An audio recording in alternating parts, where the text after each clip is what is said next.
And I really do like all your space-age microphone gear. I'm going for the traditional approach. My mic is working. Can you go testing, yes? Testing, okay. testing.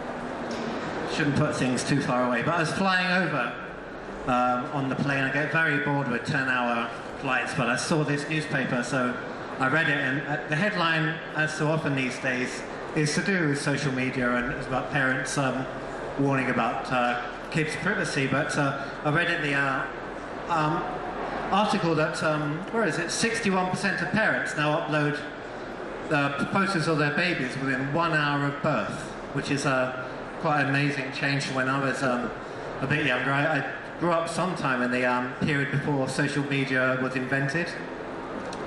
And I used to have, remember, long train journeys where you just tried to fill the time, looking out the window, looking at your watch, looking out the window, looking at the reflection of people so they couldn't see you looking at them, and it just took ages to get anywhere. Now I love long train journeys because I have my iPhone, I can do my email, I can do Facebook status updates, I can say I'm on the train, and then I check again to see if people like the fact that I'm on the train, and all around that thing goes, knowing people are doing all their own stuff, and everyone's going like this. But I think the world is a lot different to the way it used to be. Because websites and social medias have really changed our industry alongside the whole world. The trend in space is towards openness. The media are invited to watch launches. Launch failures are no longer hushed up. They used to be very bad news, and now everyone knows about them. So I think, personally, space is sexy again. Chris Hadfield was on the UK national news at least 4 times during Expedition 35, and Lucas EVA, where he nearly drowned, was on those same news bulletins. Even James Webb Space Telescope replacing Hubble is on normal news, and Voyager hasn't done much recently, but just travelled a bit further into space. It's on the news, so that's why I think that space is sexy again. Because I don't think that was true a year before that, and not the year before that even less. So I think things are changing thanks to social media and outreach. Some of the panel may disagree with me, but so be it.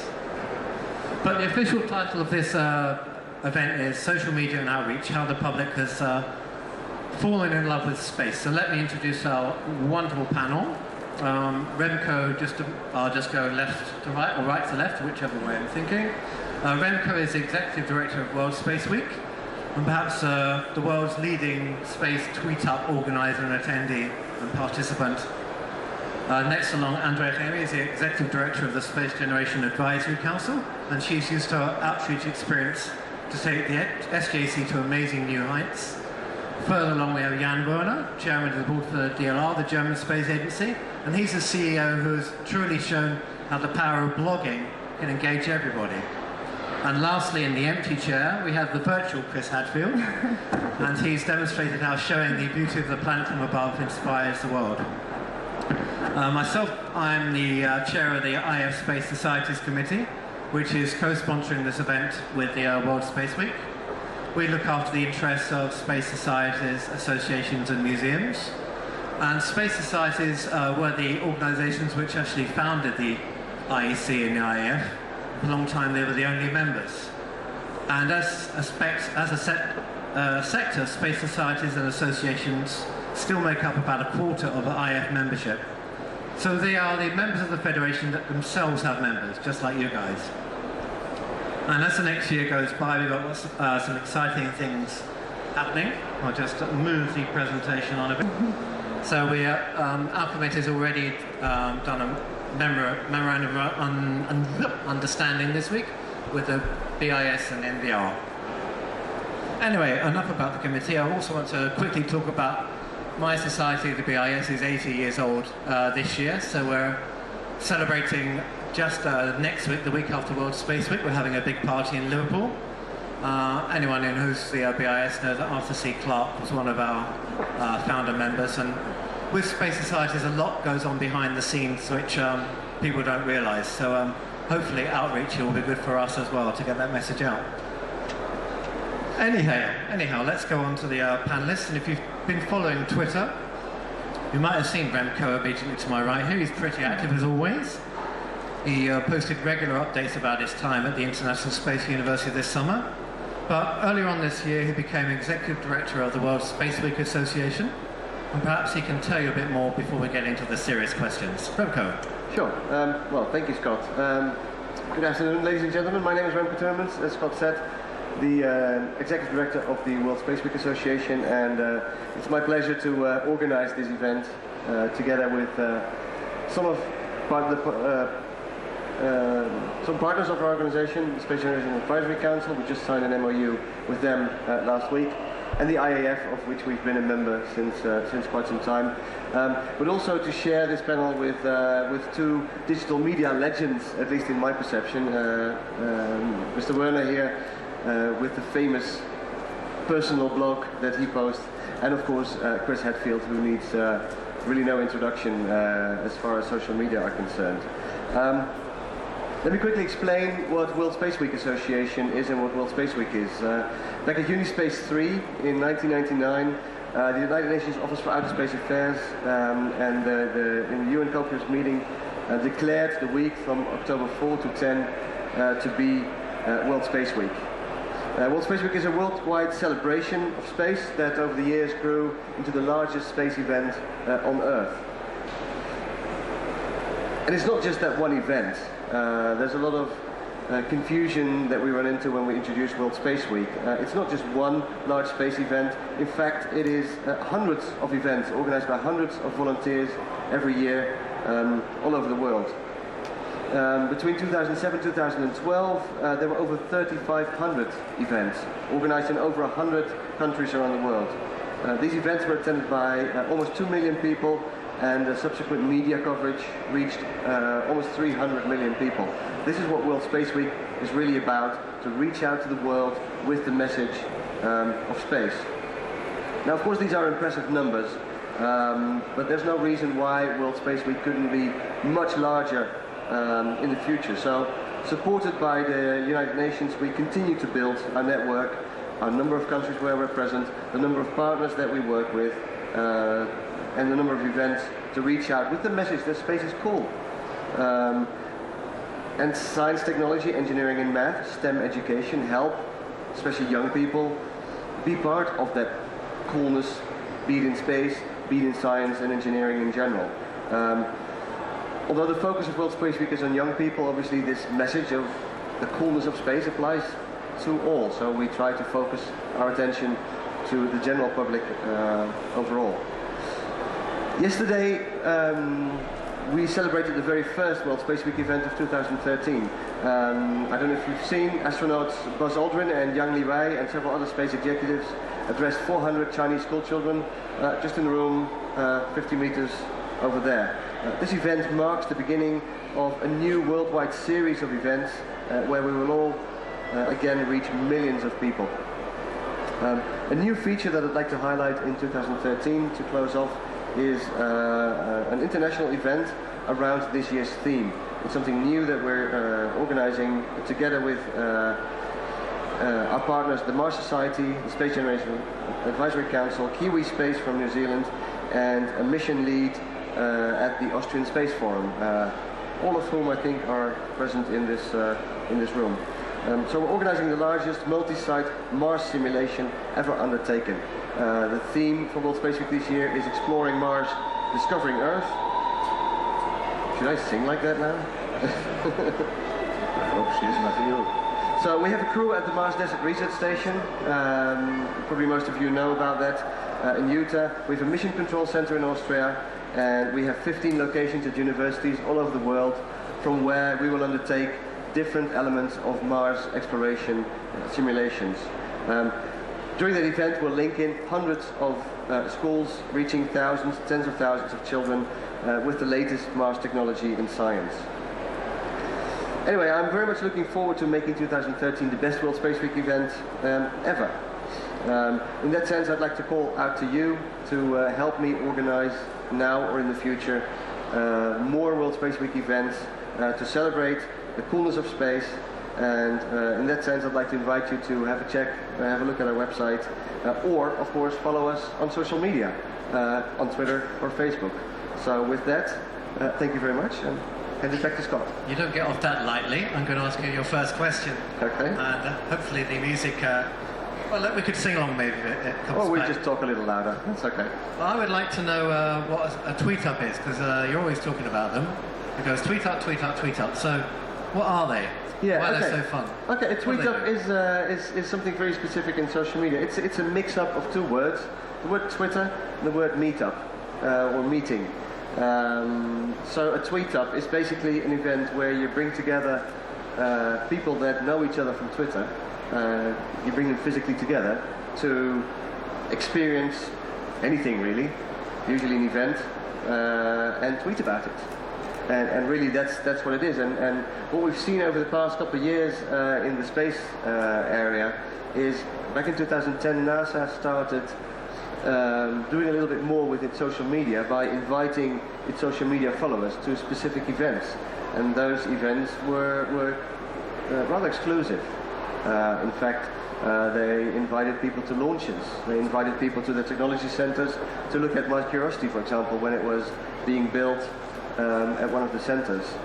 So these events tend to be really exclusive, with the idea that if we bring our social media followers to those events, introduce them to the engineers, to the astronauts, basically to the people that make these missions possible. What some people go on them? I mean, the participants, the tweeters, the tweets, whatever they're called.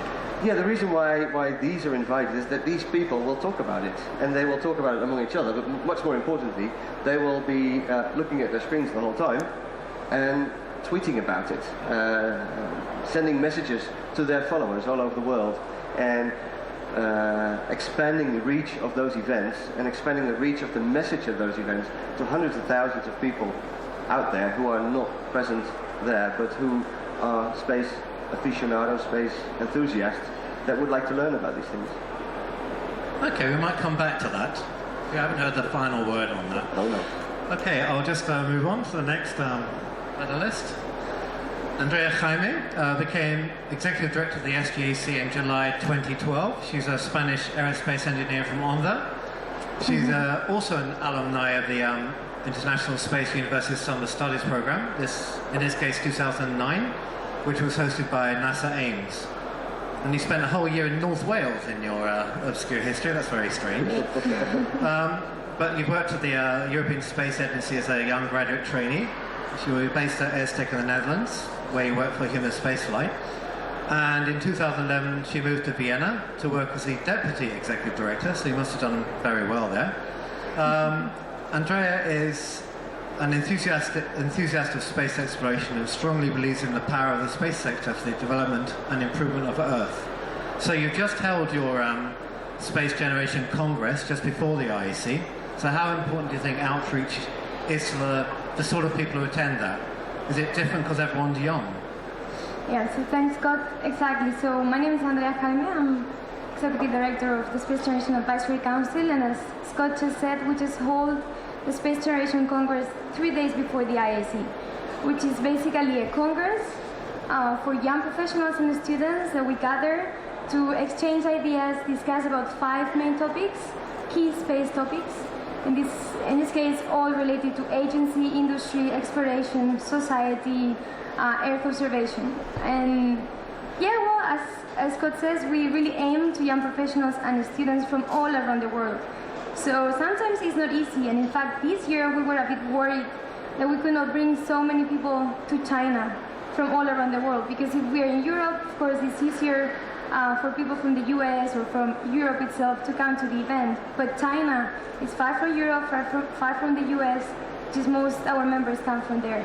But we have been very successful this year. We got 120 people, I think even 121 people, coming from 43 different countries. So this is a big success. So how do we do that? How do we do that? Especially from countries where they don't have access to internet at all, or really few internet access, or they do not have the platforms that we, at least myself in Europe, are used to just go on internet and read tweets or access to newspaper every morning in our smartphones. But there are places in the world that they don't have that. So if that's okay, I would just like to show some of the things that SGAC does related to that. Because as I said, we are international, we have members from more than 100 different countries around the world. And we have our national point of contacts. So how do we do to really reach those countries which are in the middle of Africa or in the middle of Middle East? So let me see how, I have a map, so here. Okay. So we have a very, not easy structure, but it works very well. We're also founded in 1999, same time as World Space Week, so we always had a parallel life. And the way SGC works so well, reaching all those areas around the world, is because we have regional coordinators, so 2 per each United Nations region. And in each region, we have a national point of contact. So we make sure that we have 1 or 2 representatives in each country, which go to schools or organize themselves, national events, participate a lot in the Jury's Night, in the World Space Week. And it's working very well for us. We have a network of more than 4,000 people. So here, well, of course, we also have presence in social media, which is going very well actually lately. I'm going to show you some pictures of events that our members have done all around the world. So for example, in Kenya, South Africa, Nigeria, Sri Lanka, that was last year. In Iran, Lebanon, Turkey, Brazil. In Uruguay even we had a radio program where we were talking about space, and well, Malaysia, Mexico, United States. I like a lot this picture. It was a very successful event we had in Cape Town. We basically, some of us dressed as astronauts and just mixed with the people in Cape Town. So we went jogging with the runners in the morning along the beach. We were running with them, and they were like, or we went reading newspapers in the park with them, and people was like, what is this? So it was really, really well seen by the people, by the South Africans. Very nice. In general, as I said, we do a lot of activities at the national level. So not only social media and internet. So I suggest, if you're really interested on how do we do this, which type of activities we do at the national level to really do outreach on space and to really go to the very deep of the small towns, villages in around the world, I suggest you to read our annual report, and you will find more interesting and funny pictures of people with a lot of diversity. We also give scholarships, so it's a way that we actually do outreach on that. So if you're telling people that we're giving away scholarships, the word spread very easily and very fast. So that's a way to reach a lot of people. That's something not related with SGC, but something that I really think that why space is sexy again, or why we like it again, as Scott said, is because now we associate it more that space is something cool and it's for everybody. Like before, it was associated more into a nerdy way and not for everybody. Only those with really brilliant brains and bright minds could access to space or could understand space.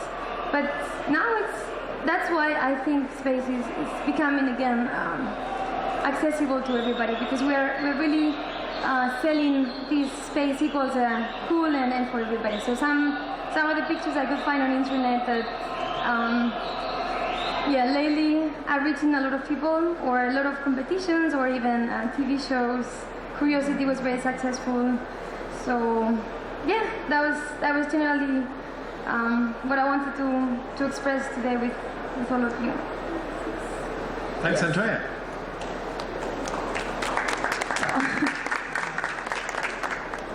Well, luckily the next panelist has a very loud voice, so we can deal with any interruptions from outside.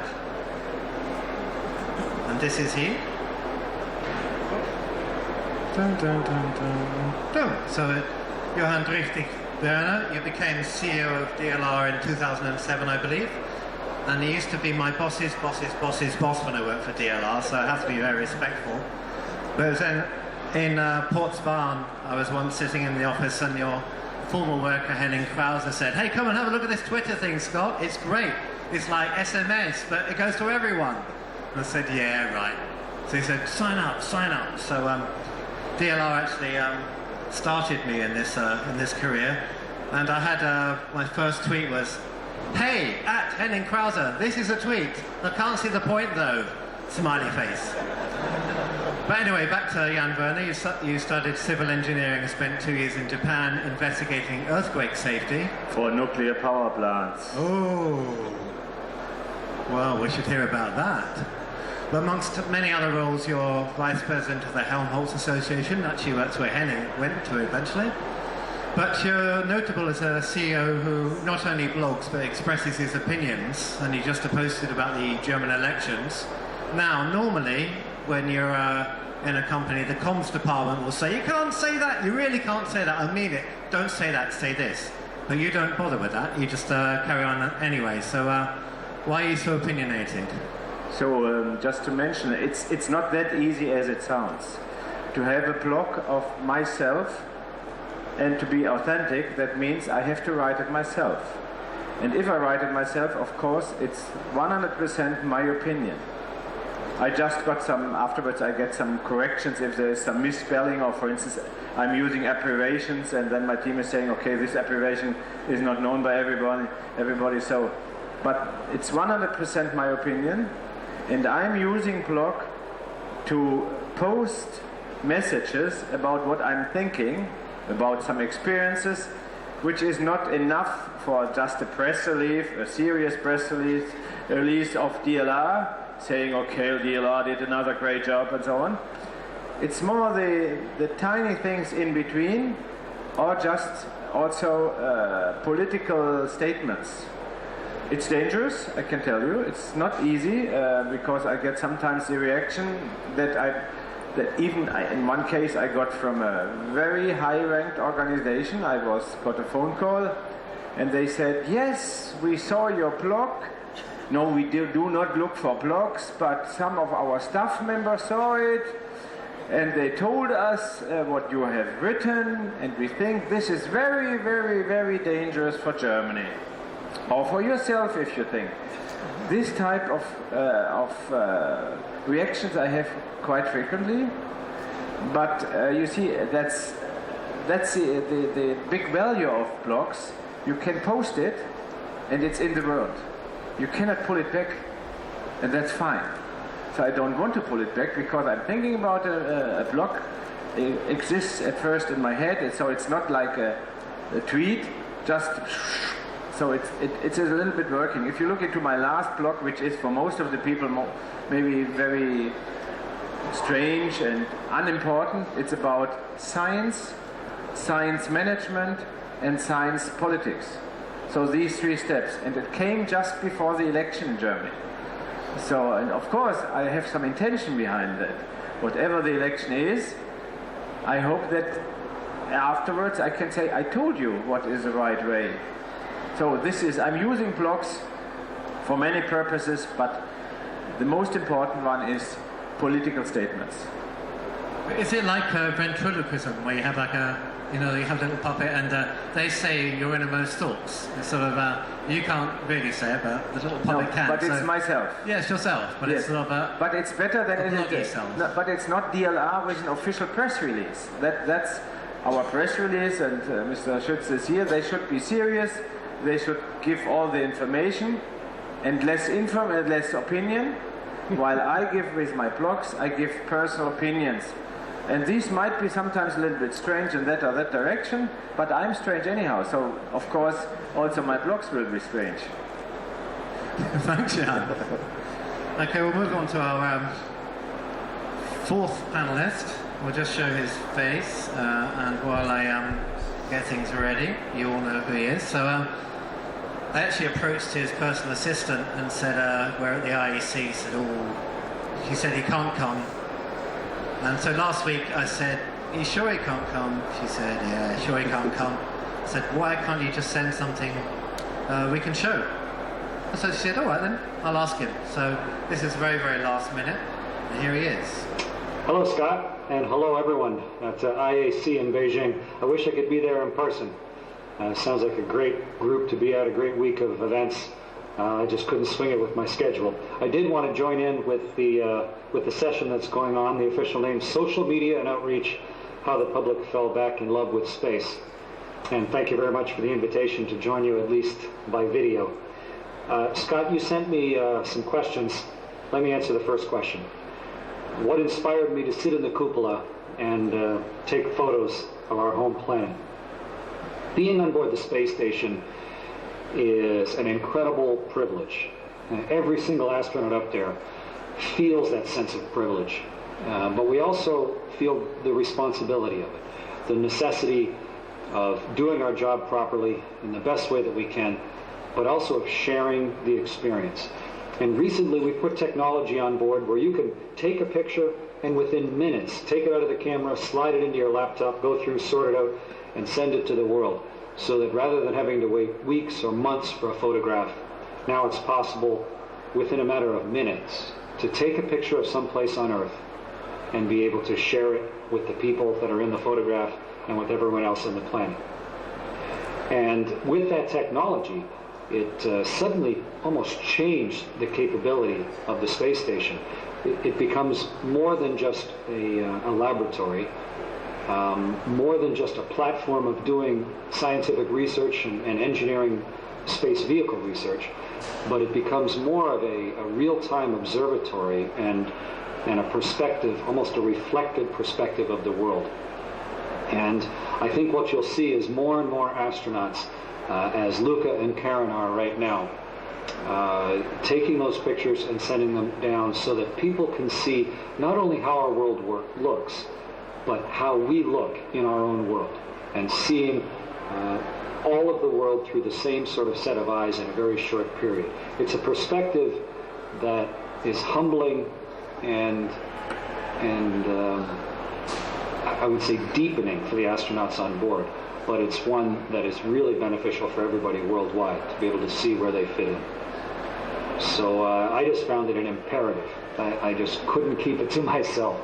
The pictures are so powerful. To be in the cupola taking pictures of the world, letting the world reveal its secrets to you through the long 400mm lens, and then having a chance to share those pictures with everyone was just a great pleasure for me. And if I were on the space station right now, I'd be doing just that.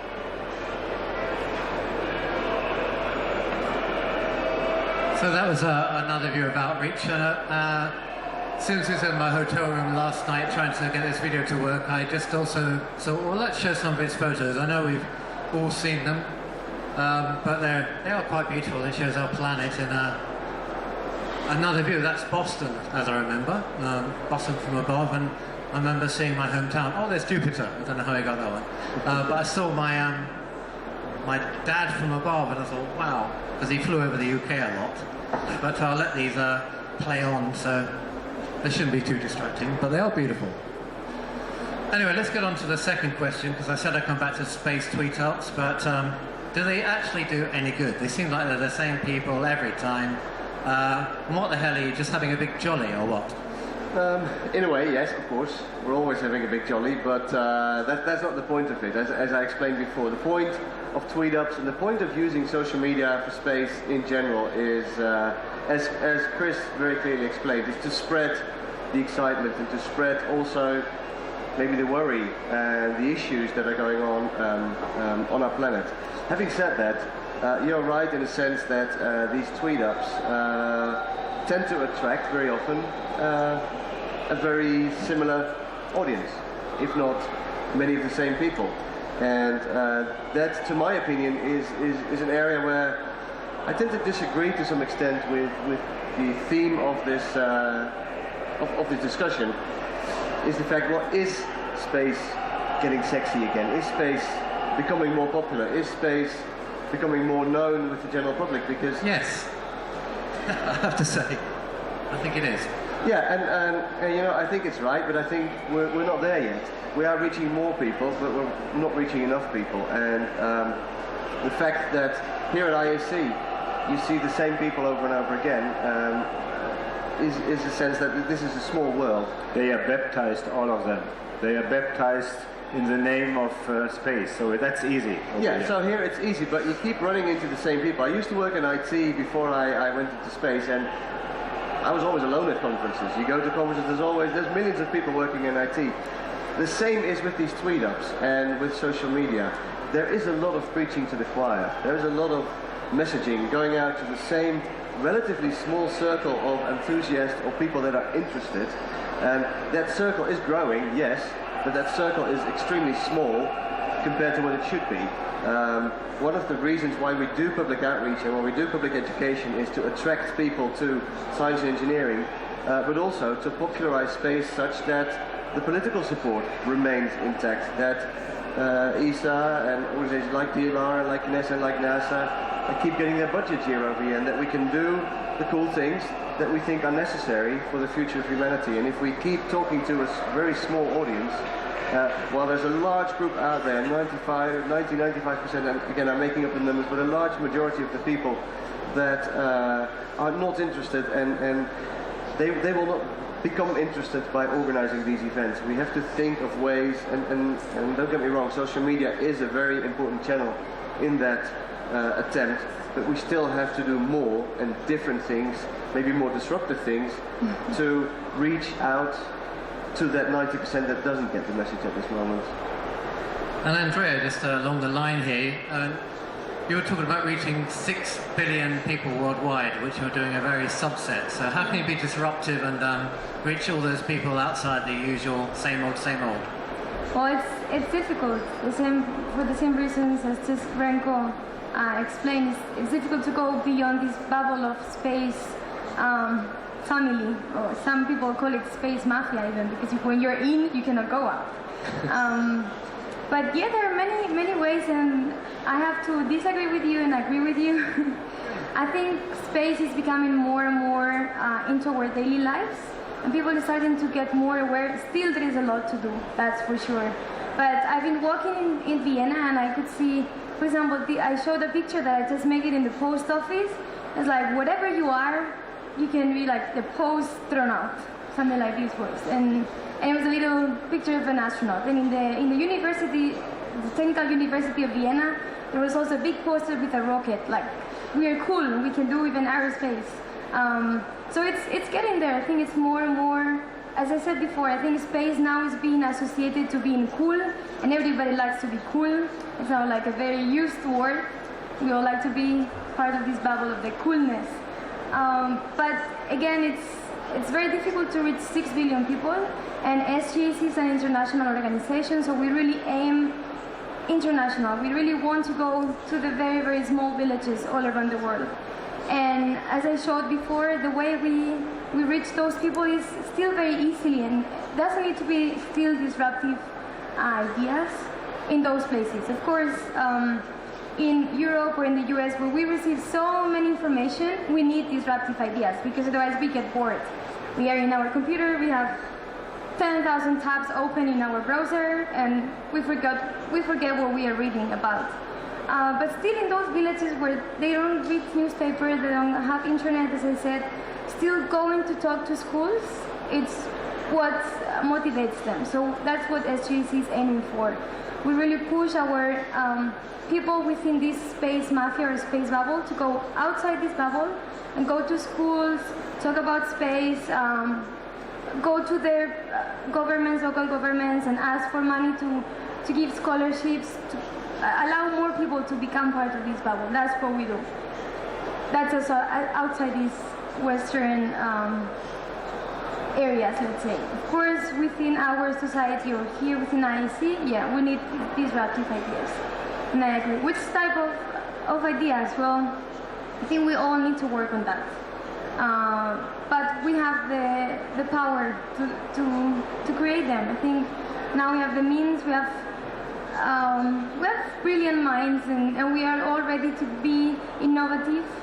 And sometimes we just need a platform or somebody that allows us to do that. Because, for example, I see my generation, sometimes we want to propose new things, but at some point there is a barrier that you have to kind of fight. Some people are like, oh, that's too much. That then it becomes unprofessional, or it becomes, if it's not serious, it's not okay. So, but we are pushing for it. I see my generation as the one that really wants to go beyond and to fight this barrier that we find.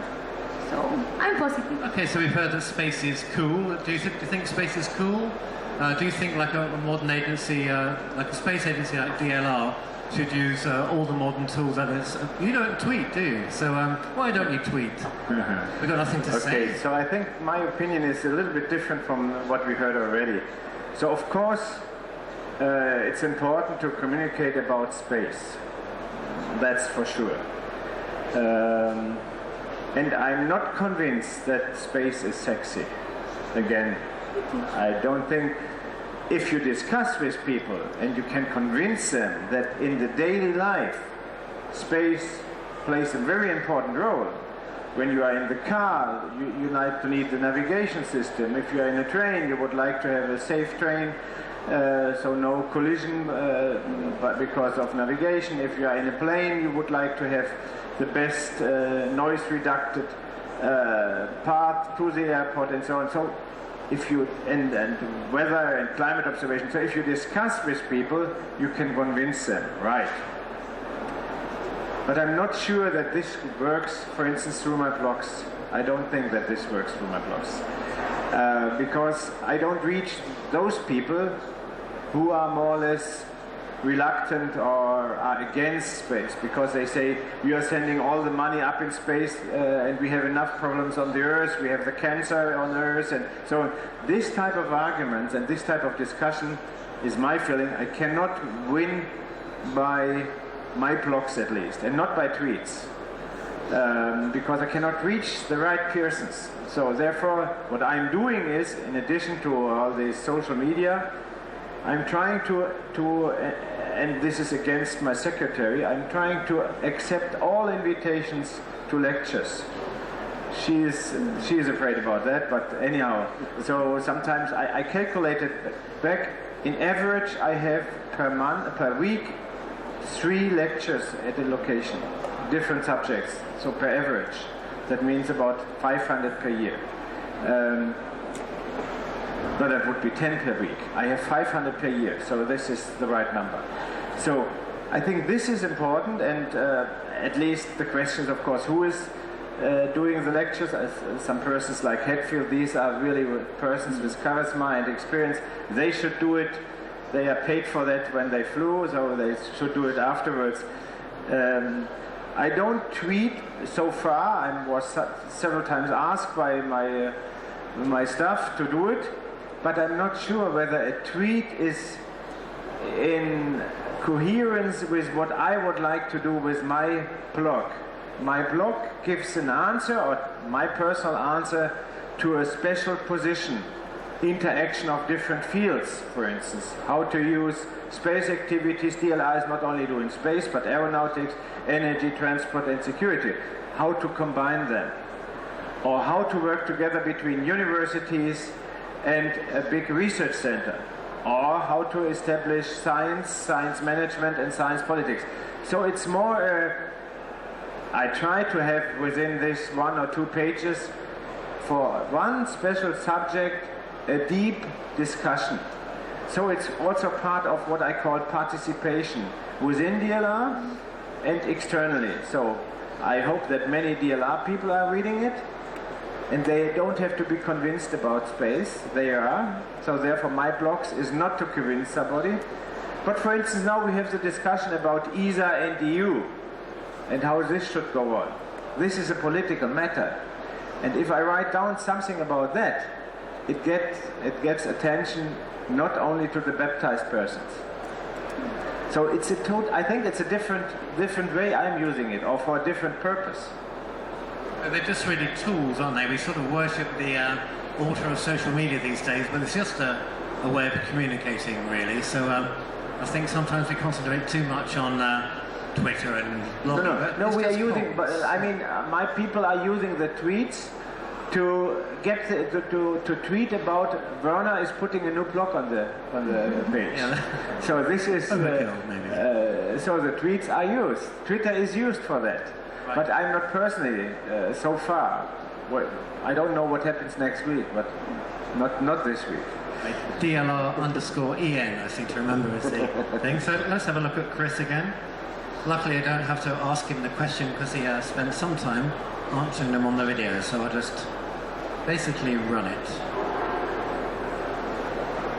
Oh, maybe not that one. That's got no sound. Hang on. Fine codec.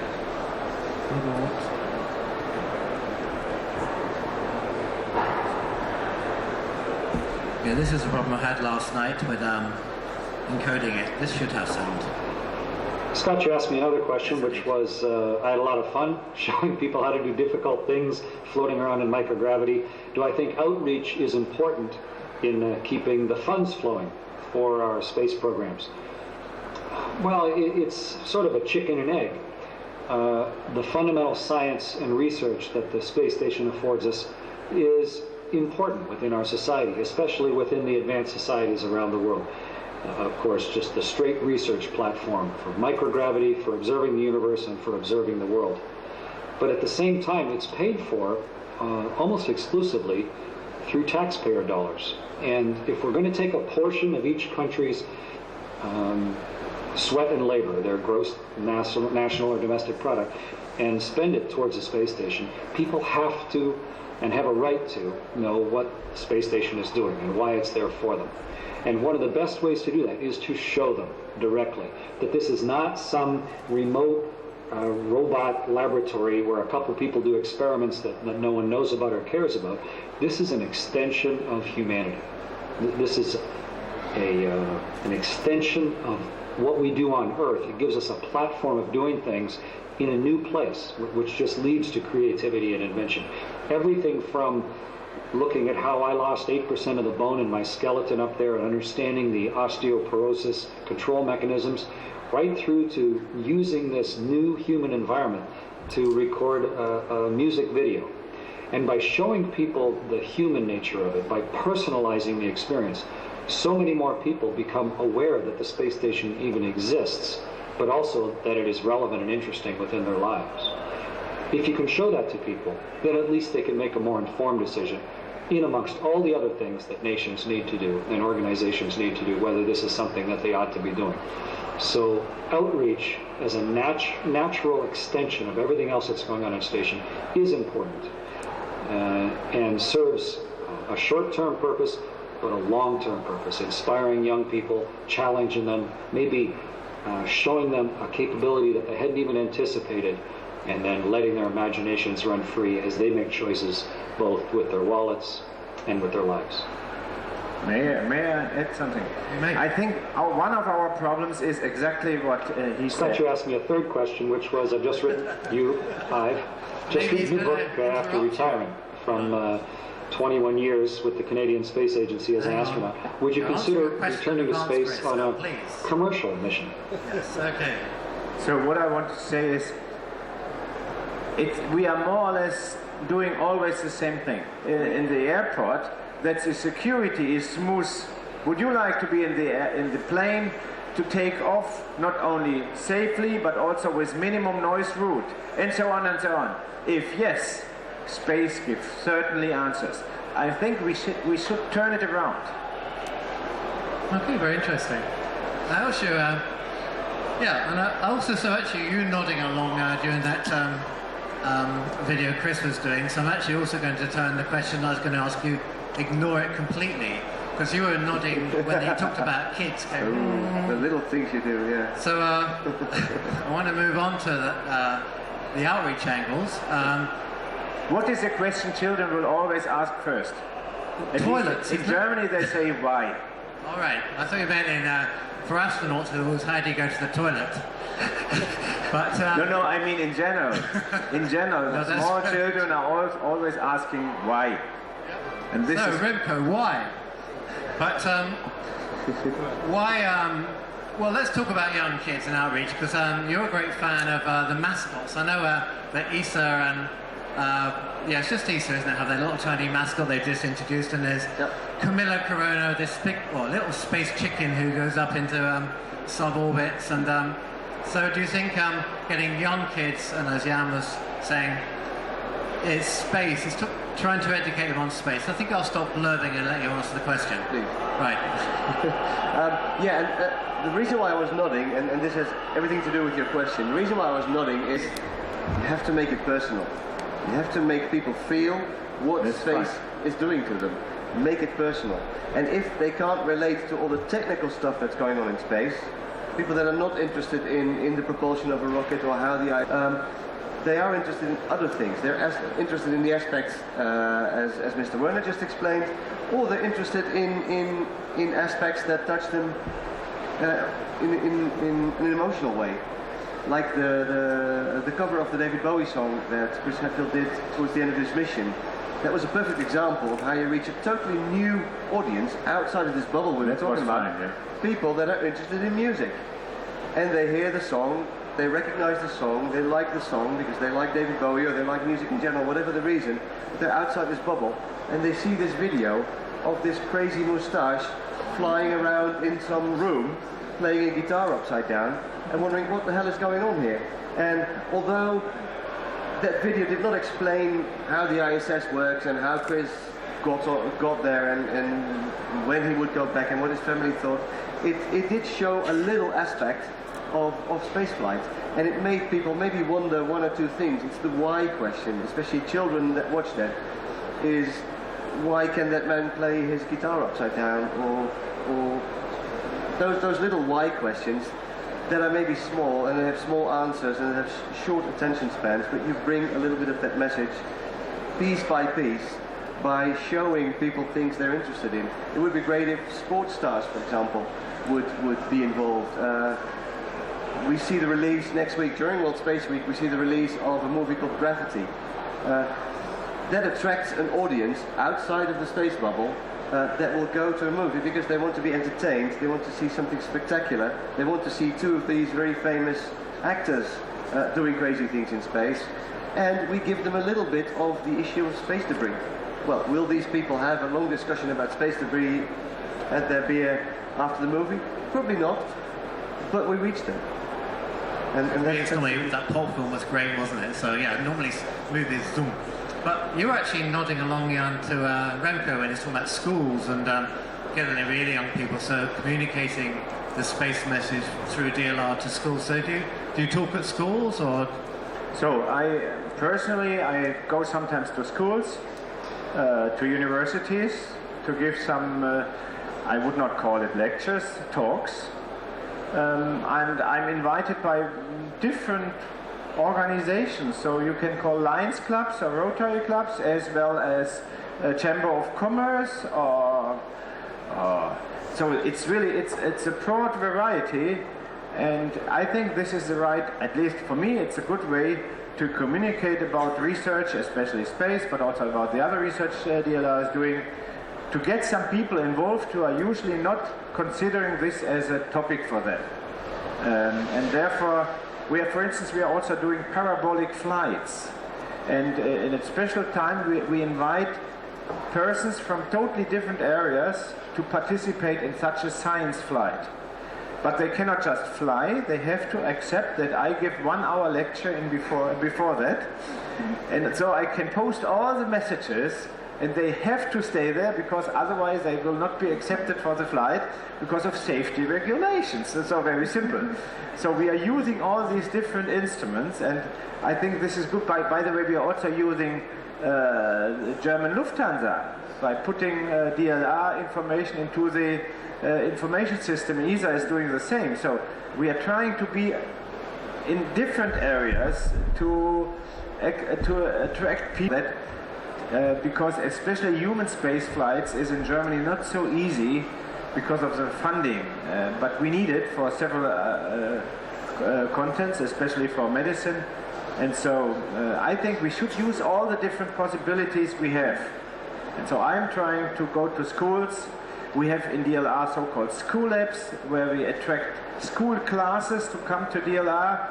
And here in Beijing, we did not do the same thing as in Naples and in Cape Town before. At that locations, we did not present all our nice stuff because, as you said, these are all mafia. They know what we are doing. But we presented just for school kids, and we invited in Naples and in Cape Town local schools to come with whole classes to our booth and understand what we are doing with research, and not a presentation, but hands-on experiments. A small drop tower to see what is zero gravity, just this height, but you can see it. And so here it was in Beijing, it was not possible, unfortunately. We tried to organize that again. Next time we will do, hopefully. So we are trying to have the full variety of activities, but I'm not only focusing on young guys because I'm the oldest one over here. I think we also have convinced elder people that they're ready to pay the tax for that. They should be happy, not ready. They should be happy because they get some advantage not only for their life but also for the society.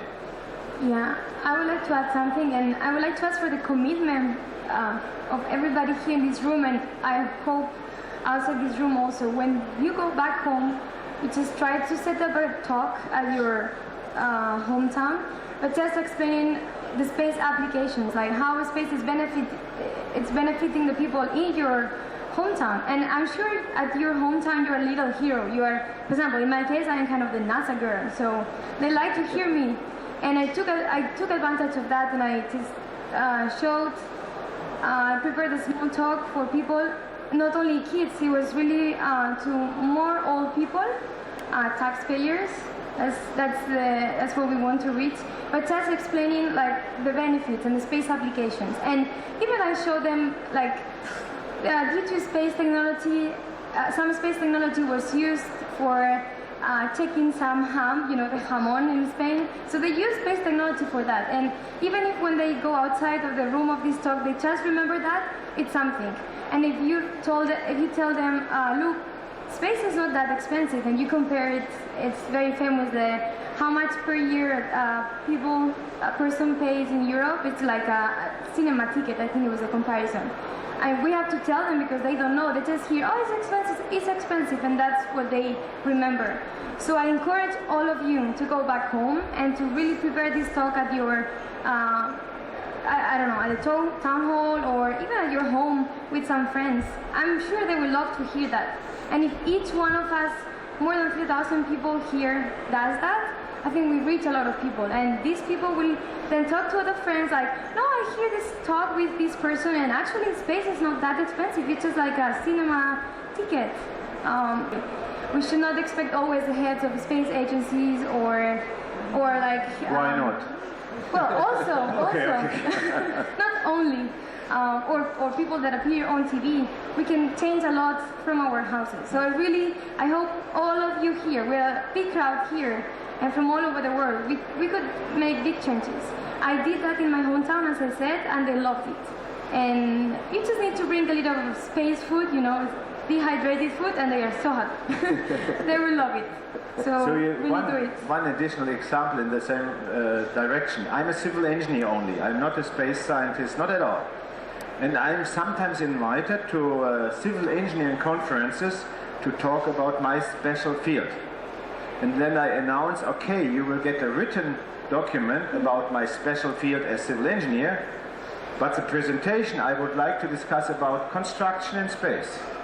And they accepted always, and then I got him already. So I will of course talk about a different thing, about everything, constructions, and also I show a little bit the structure of Columbus, or of what was the SRT mission of radar technology with a 60-meter cantilever beam at shuttle mission.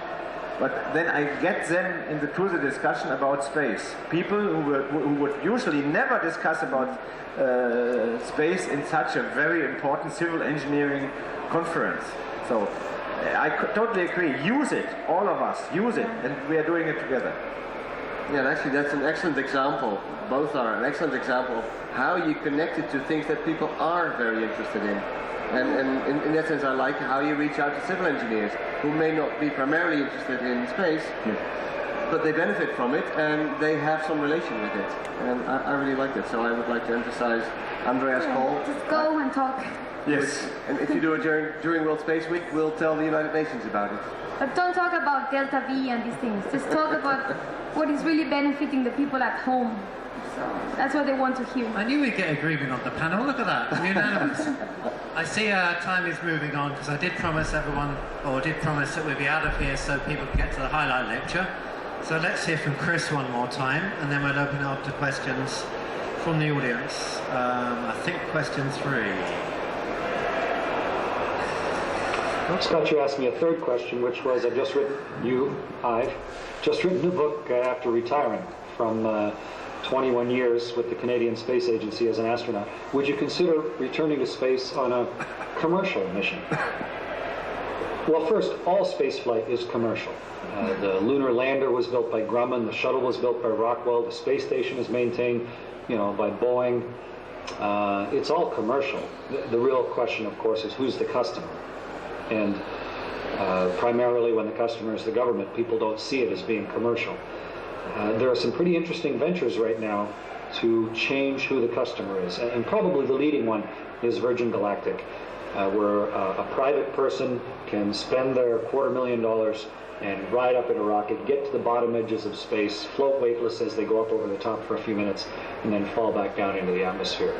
It's a small baby step, one small step, but it's an important one in that it weans us away for the first time away from the regular financier and lets regular people who haven't made a career of being in space get a taste of it and demonstrate an interest for it. So whether I would do that or not, it's very expensive.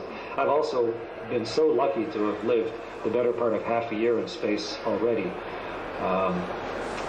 So unless I become a lot wealthier, I don't think I could make the realistic trade-off of finance for myself and my family that would be something worth spending my money on.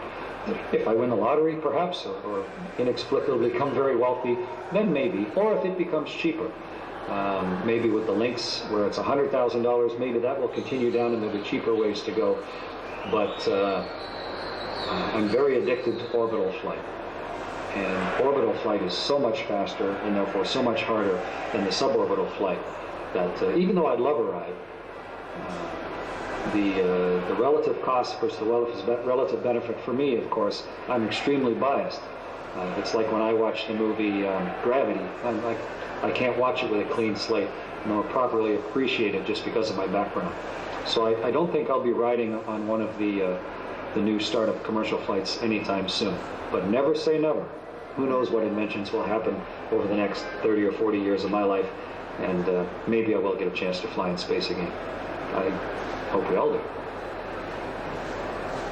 Well, it's great to hear from Chris. I realise an issue with asking questions in advance is you have this great consensus and then it goes off on a tangent, but at least we got his video, and I'd like to spend the remaining few minutes asking for questions for our panel.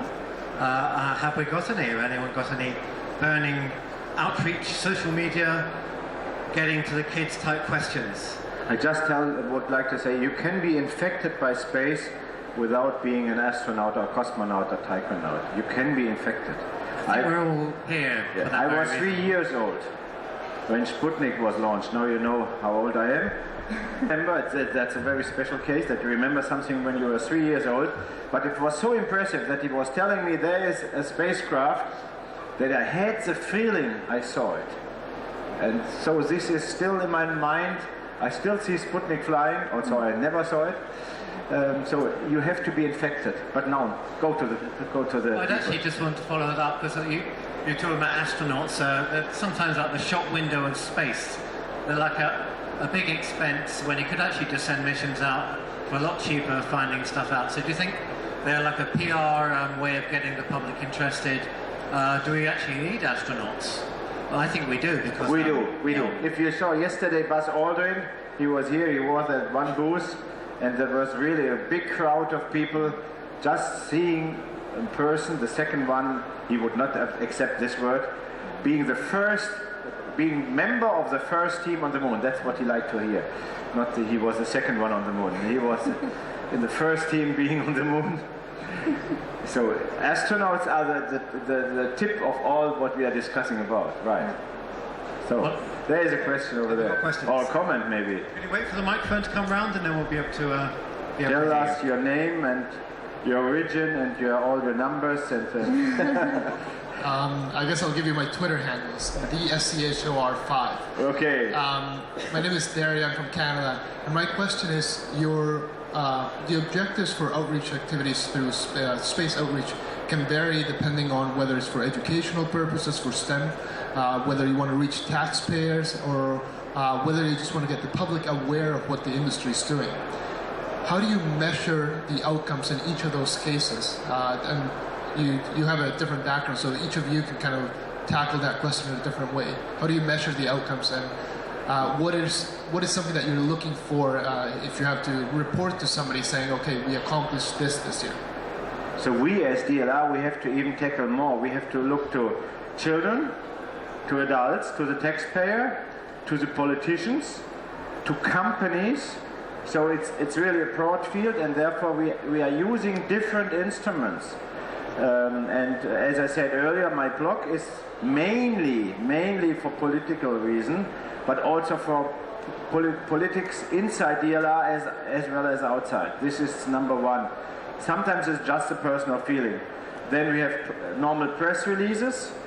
Then we are also on Twitter for some short information. We have our school apps and some special actions for kids. So it's a full broad variety. Sometimes we have to explain our government why we are using so much money in their mind. I think it's not enough. Why we are using so much money for all these different activities. We could just focus on press release, but I'm not sure whether a kid in a kindergarten will read a press release of DLR. So therefore, I think we have a public day each year, or every 2 years in Cologne, very big, up to several 10,000s of people are coming. So we need all of these different types, not only for space. I mean, we should not do outreach because of space. We do outreach because it's worthwhile for the society. So it's the other way around, the why question. And then it's good. And I'm convinced that space activities, as well as aeronautics, energy, transport, and security, this is DLR, is important. Andrea, what's your opinion? So in S2AC, we target young professionals and students primarily. So how we measure, like if our outreach has been done properly. So we have 2 major events every year. And for us, seeing new faces coming to our congresses, it's a major success. That means that we have done outreach properly. We have new people coming, new people interested in our congress, new people interested in sharing their ideas and contributing. And every year we have the usual suspects and have newcomers, and we're really happy to see that. Other measure is like I showed before, the annual report, where we gather all the activities from all different countries.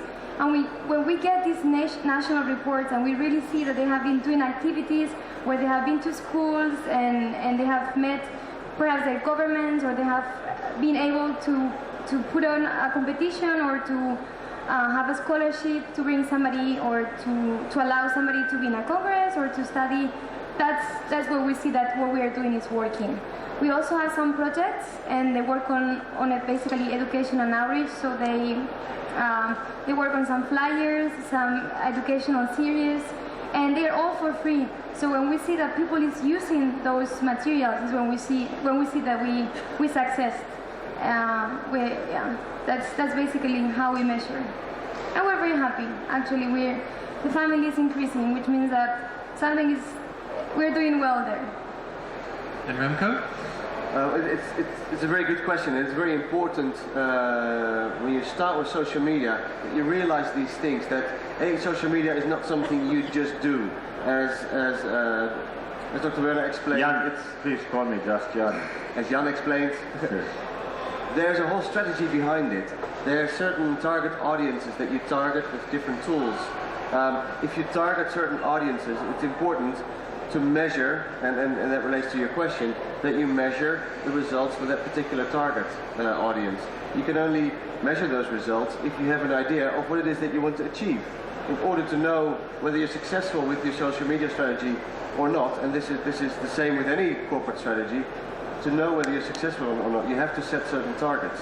So you have to know the message that you want to bring to certain audiences. You have to know how to measure it, and you have to know what it means once you start measuring it. And again, different tools are suitable to different audiences, different types of messages are suitable to different audiences. This is really the profession of a communication specialist, I would say. And what you see all too often is that companies that start with social media, they hire an intern. Or it's the intern itself that says, hey, at school we use Facebook to keep in touch. Can I do this for the company? And they say, yeah, sure, go ahead. And it becomes a mess. Because then suddenly they know how people drink their coffee in the office. And that's not the message that you want to spread to your audience. So you have to be conscious about the message that you want to, or the image that you want to have as a company to your different audiences. And not all audiences will be reached through social media. You have to be conscious of that as well.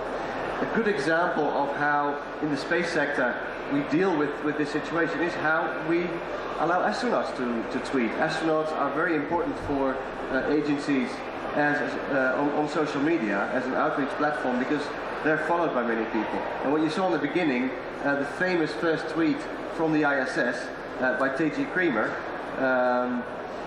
he had very few followers, and that was a personal initiative, probably supported by a few people, but that was very small scale personal initiative. What you now see is the astronauts from ESA going up to the space station now and in the future. They actually get social media training. Not just that, also on the basis of what André Kuipers did, what Chris Hadfield did with photography, what Don Pettit showed us can be done with photography and the power that has to convey the message, they get photography training. I mean, they now get professional training, and what you see is the number of followers, the success that social media outreach through those particular people on board ISS has grown by a factor 10 to 100 over a period of just 2 or 3 years. And that shows that this is a profession. You have to know what you're doing. I would like to mention that another aspect of measurement is I would rather concentrate on quality than on quantity. I know this is a stupid, easy sentence, but it's my real feeling. So in my blog, I would never ask how many do read my blogs, but who is reading my blogs. So for instance, when I get very negative reactions because this is disruptive what he's saying and it's disturbing, then I know exactly that I wrote the right thing. And I'm not looking for disruptive, but I'm looking therefore that I can express my opinion. But this is different if we are doing kids explanation. So therefore I would rather look for quality than for quantity only. Quantity is important, but quality is more important. That's what I would like to add. Speaking of disruptive, there was a question. You've got one more question. Just saying, we're really out of time right now. But oh, I have time. My plane is tomorrow. No problem. Lucky you. But I think we have actually run out of time. But I'm sure if people want to ask questions to our individual panelists, you can grab them as they're in the room. But I'd just like to thank all 3 of you and 4 of you virtually for a fantastic panel. It's been very informative. And I have to add one thing, which is important. She mentioned that we should go out and discuss. And I don't know how your friends are. I can tell you that my personal, private, I would not call them friends because they sometimes against space. But what is very important, that you also on private parties, you put the subject space and research on the table. And not say, okay, this is out of, we are discussing about potatoes and everything. No, use the opportunity. Excuse me, but this is important for me. Not only what you said in the audience. Okay, go ahead. No, that's and a final word from Mr. Werner at the end. I'd like to thank everyone again, and thanks for attending.